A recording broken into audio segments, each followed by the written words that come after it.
Максат мырза, саламатсызбы? Саламатчылык. Акыркы кезде расмий маалыматтарга таянсак, Кыргызстанда 90 миңдей адам кант диабети менен каттоодо турат экен. Адистер реалдуу сан мындан да көп болушу мүмкүн дешет. Сизге мындай кайрылган бейтаптар көппү? Күнүнө канча бейтап келет да? Саламатсыздарбы? Менин атым Максат Болобеков. Диабетикалык бут синдрому жана өнөкөт жаралар боюнча адис врачмын. Диабет дүйнөдө баарыбызга маалым болгондой өтө чоң коомдук маселе катары алына баштады. Пандемия деп атала баштады.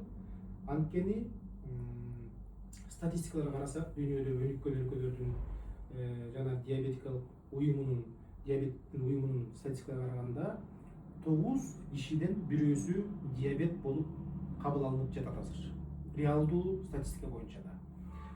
Кыргызстанда катталган диабет ооруларынын саны 90 миң деп расмий билдирүүлөрдө билебиз. Бирок дүйнө уюмунун болжолуна караганда, статистикаларга караганда Кыргызстанда тилекке каршы эң аз 300 миң жараныбыз диабет менен ооруйт деп айтсак болот. Диабет бул өзгөчө баарыбыз мындай азыр карап көрсөк, сөзсүз түрдө бир тууганыбыздан, кошунабыздан, тааныштардан бир угуп баштаган уже бир ушундай бир ооруга айланды. Диабети бар экен деп уксак, биз уже таң албай калдык кишилерден. Эң эле өкүнүчтүүсү, азыр коркунучтуусу, диабеттин жашы мурда 50 жаштан өйдө, карыраак жаштарда болсо, азыр жаш муундарда дагы көрүлө баштады. 30 жаштан баштап 35-40 жашта көрүлө баштады, жашарып баштады бул оору. Диабетти кыскача айтып кетейин. Бул диабет деген оору, кант диабети денебизде биздин уйку безинде чыга турган инсулин гормонунун салгыланбай калышы жана салгыланган инсулин гормонунун иштебей калышына байланыштуу. Биздин каныбыздагы канттын деңгээли клеткаларда колдонулбай, ошол каныбызда жогорулашы. Бул жогорулоо менен тилекке каршы көп убакыттын ичинде бүт органдарга өтө жаман таасирин берет. Баарыбыз көп киши билет, диабет болуп ооруган кишилердин көздөрү начарлайт. Бөйрөктөрү начарлаган үчүн бөйрөктөрү иштебей, жана гемодиализ деген аппаратка байланып жашап калышат. Ошондой эле эң маанилүү кесепеттерден бирөөсү бул бут, диабетикалык бут синдрому деген бир оору. Дүйнөдө акыркы убактарда талаптарга жараша жаңы бир билим тармагы жаратылган. Подиатрия деген. Подиатрия деген бул өзгөчө ошол бут боюнча медицинанын бир жаңы тармагы. Бул тармактын жаралышынын негизги себеби бул диабет оорусу. Бул тармак жөн эле бир эле диабетиктерди карабайт, спортсмендерди карайбыз, ар кандай башка бут боюнча байланыштуу көп ооруларды карайбыз. Бирок бул тармактын түзүлүш себеби бул диабетикалык бутка байланыштуу ампутацияларды алдын алуу максаты. Анткени карасак, мен айтып кеткендей 300 миңдей бир диабет оорусу бар деп атабыз. Бул коркунучтуу бир цифра Кыргызстан үчүн. Дүйнөдө бул диабет оорусу эң финансылык жактан эң кымбат оору болуп калынат. Жана эң мындай кыйнаган кишини моралдык жактан да кыйнаган бир оору болуп эсептелет. Анткени бул оорунун белгилери башталганда көп нерсеге кеч болуп калат. 5 жыл мурда башталса бул оору билинбей жүрө бериши мүмкүн. Көп жылдар билинбей жүрө бериши мүмкүн. Анан биз белгилерди көрүп, анан кандагы кант деңгээлин көрүп, анан кийин диагноз койгон учурда көп биздин органдарыбыз жабырып тарткан болуп калат. Анан диабеттин өзү менен эмес, дүйнөдө эң чоң проблема диабеттин кесепеттери менен күрөшүү. Ошондуктан бүгүн өзгөчө диабетикалык бут боюнча бир силер менен да айткым келет. Чоң коомдук бул маселе, анткени диабетикалык бут жөнөкөй нерселерден башталат. Диабетте нервтер жабыркагандан нейропатия деген бир акыбал башталат. Нейропатия деген нерсе бул нервтердин клеткаларынын өлүп, сезимдин жоголуп калышы. Бутта сезим жоголгондо бейтап ташты басып алса сезбейт, күзү болса сезбейт, тырмактары ириңдеп кетсе сезбейт деген сыяктуу көп учурларда сезбей калат. Ошондуктан жара чыгып уже өнөкөттүү болуп кеткенде анан кийин бейтап өзү байкап анан медициналык мекемелерге, ооруканага кайрылат. Кечиресиз, ошол нейропатия деп калбадыңызбы? Evet. Ошо кант диабети көздү, бөлөктү негизинен, анан ошо буту, колду көбүрөөк жабыркатат депчи. Жанагы диабети бар адамдарда мындай бутунун манжалары, кесип алган учурда карайып, чирип түшүп калганы жөнүндө уктук эле да. Ошол сиз айтып аткан оору да туурабы? Ооба. Сөөктү эмне глюкоза жеп коебу же эмне болот? Мен анан мындай айтып кетейин. Канда кант диабетинин жогору болуп жүрүшү бул мен айткандай нерв клеткаларын жабыркатат. Өлөт нерв клеткалары. Биздин бутубузду өзгөчө коргогон нервный клеткалар көп, абдан көп. Таманыбыз да өзгөчө, абдан сезимтал жерибиз буттар. Бүт нерсени сезип турат. Азыр силерде деле бутуңар өйкөсө, бутуңар чечесиңер, ооруса баспай каласыңар. Бут кийимиңиз өйкөсө, бир таш болуп калса сезип уже баспайсыңар. Ошол сезимди жоктугун элестетсеңер, сезим жок, бутуңарда таш бар астында. Ошо менен 5 күн басып жүрөсүңөр, ал териңерге кирип, ириңдеп, сөөгүлөргөчө өтүп кеткенге чейин билбей жүрө бересиңер, диабеттер.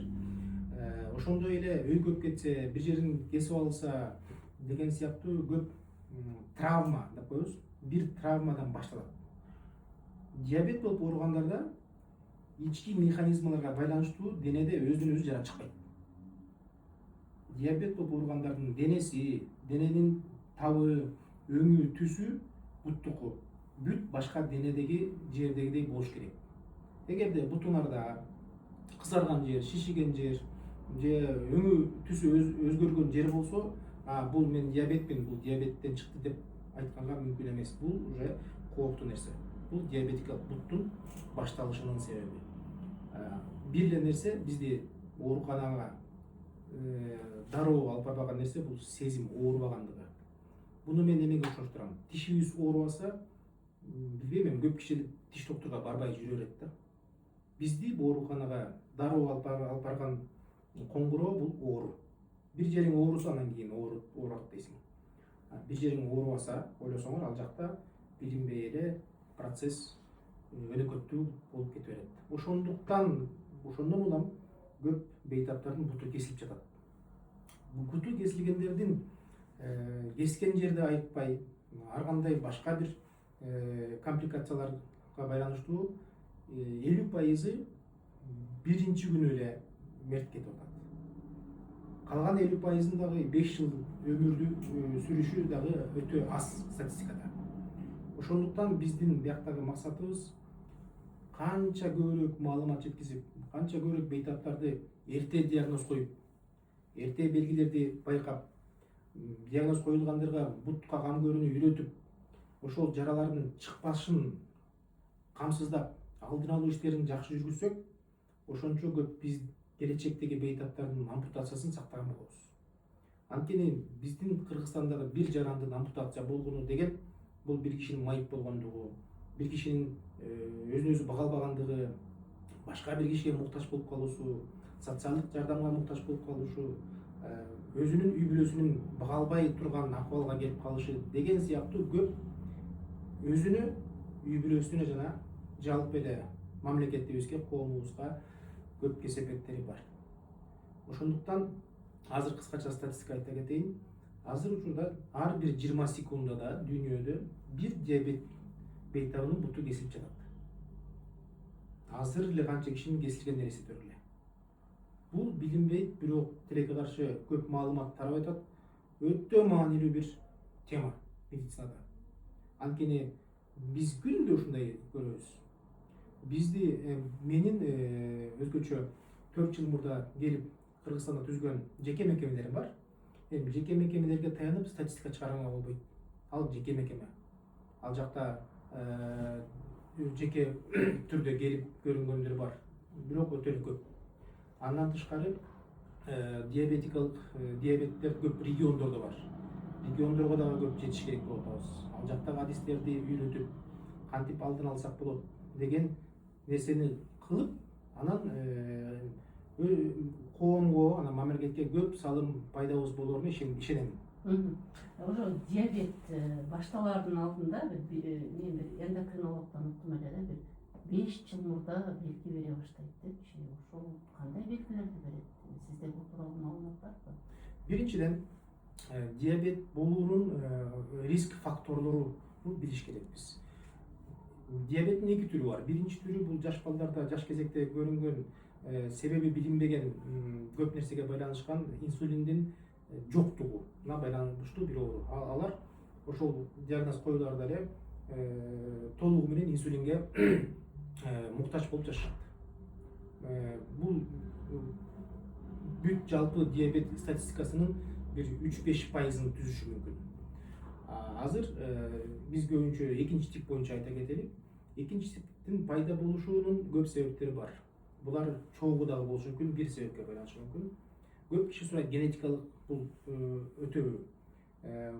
Эң көп риск фактору генетикалык болгону таасир берет. Бирок айта албайбыз. Жөн эле ошол бир эле генетикалык түрдө өтөт деп айта албайбыз.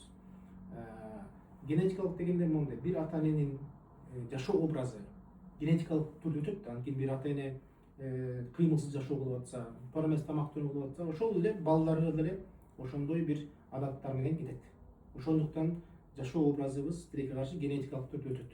Балдарыбыз деле бизди көрүп жашашат. Кыймылдабасак кыймылдабайт деген сыяктуу.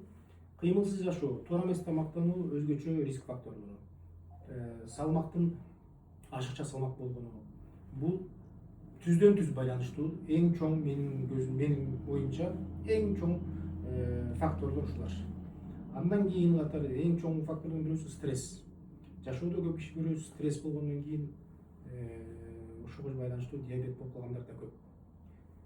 Жана башка ушундай себептери бар. Бирок экинчи типтеги диабет бул өзгөчө биздин өзүбүздүн колубузда болгон нерсе. Анткени мен азыр салмагым ашыкча болуп атат, жашоо образым тилекке каршы өзгөртө албай атабыз. Билем, мага бул келе атат. Мисалы үчүн тамак жегенден кийин кээ бирде мынтип эметип калышат, бейтаптарчы. Тамак жегенден кийин бир алсызданып, уйкусу келип, анан ачка болсо титиреп, эң башкы белгилер. Анын келбетине көрүнөт, уже ашыкча салмак болсо, кыймылсыз жашоо болсо, чылым чегишсе, жана башка жаман адаттары болсо, булардын баары тең коштойт рисктерди. Бирок буну айта кетейин, ошол учурда, жаңы белгилер башталган учурда предиабет деген бир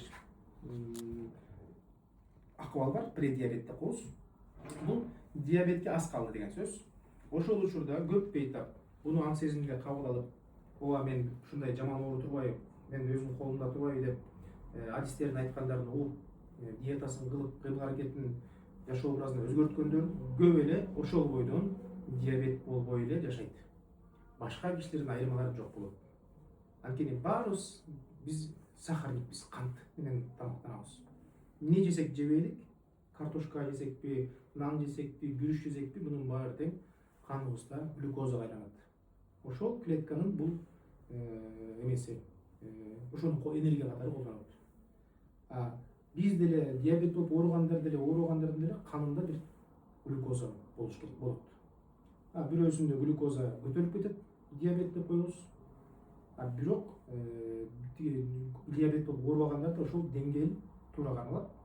Демек, ошол диабет болуп баштагандар деңгээлди эле туура кармап коюшса, ошондой эле кадимкидей кишилердей эле диабетке байланыштуу кесепеттерди алдын алган болот. Жылына бир жолу кан тапшырып туруш керек. Кан Баарыбыз Кыргызстанда ушундай мен кыялданамда, баардыгыбыз бир кант глюкоза деңгээлибизди билсек. Бир учурда бүт кыргызстандыктар билип койсо. Бул как мониторинг, скрининг катарычы. Хотя бы бир жылда бир. Жөнөкөй аптекага кирип, любой ар кандай бир мекемеге, медициналык мекемеге кирип, кантын текшерип койсоң, баары эле бекер текшерип берет. Азыр оңой эле.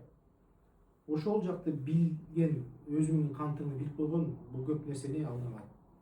Анткени тилекке каршы көп бейтаптар бизге келет, бутунда жара чыгып, кесепеттер менен келет. Анан бул жактан биз аныктайбыз диабет болгонун тилекке каршы.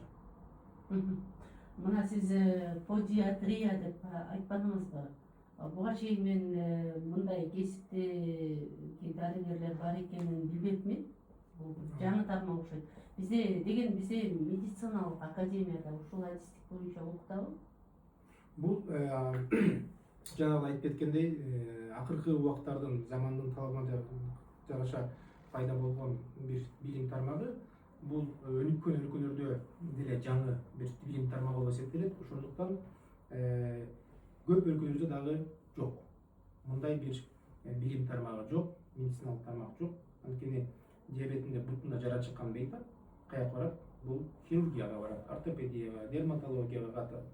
Ушундай өзгөчө ушу менен иштеген бир билим тармагы азырынча жок. Бирок айтып кеткендей, азыр жакшы жаңылык Кыргызстаныбызда ушул диабетикалык бут синдромуна ким тиешелүү болуп иштеп жаткан адистердин бир уюмун түздүк, ассоциациясын түздүк. Жакын арада 5-июнда чоң иш-чара өткөзөбүз. Ушул боюнча чоң платформа куруп, мындан кийин Кыргызстанда кандай кылабыз, кантип алдыра алабыз деп талкуулар кылабыз. Буюрса, ар кайсы тармактардан чогулган адистер. Анан мындан бир ай мурда дүйнө жүзүндө дагы көп эме болдук. Дүйнөдө диабетикалык бут боюнча уюм бар, дүйнөнүкү. Мен ал уюмда Кыргызстандын өкүлү болуп, анан 5-6 жылдан бери бир иштин артында жүргөм. Ошол уюмдун дарылоо протоколдору бар. Анткени ар бир тармактыкы, эндокринология болобу, урология болобу, хирургия, биз далилденген медицина ичинде ар бирибиз бир протоколго байланып иштешкенбиз. Протокол лечения болуш керек. Ошондой эле дүйнөнүн диабетикалык бут дарылоо ыкмалары боюнча протоколду кыргызчага которуп чыктык. Ошону уюмда уже веб-сайтында жарыяланды. Көп ушул тармак боюнча авторитеттер дүйнөлүк деңгээлдеги өздөрүнүн куттуктоолорун, жакшы тилектерин видео кайрылуу жиберишти, куттукташты бизди. Эми бул жактагы биз кыла турган нерсе, бияктагы адистер чогулуп, буюрса Кыргызстанга ыңгайлаштырылган өзүбүздүн протоколубузду түзүп чыгып, анан ошону жайылтуу. Анткени протокол түзүлгөндөн кийин бүт адистерге бир тил менен сүйлөшүп, бир протокол менен иштеп, бейтаптарга дагы көбүрөөк, ыкчамыраак пайда көргөзөбүз. Бирок негизи азыр бар да факультет, же ачыла элек? Факультет азырынча жок. Сиз өзүңүз Түркиядан бүтүп келдиңиз? Мен өзүм Түркиядан бүтүп келгем. Ал жакта кантип окутулат? Ал жакта дагы жаңы бул подология деп ачылды. Бул подология жогорку билимдеги эмес, медайымдар сыяктуу, техникалык билим сыяктуу, врачтардын жардамчысы сыяктуу бир 2-3 жылдык факультет ачылды Түркияда. Эми азыр иш-чаралар жүрүп атат. Врачтарды дагы ушул врачтарды үйрөткөн бул подиатрия болуп калат да. Подология деген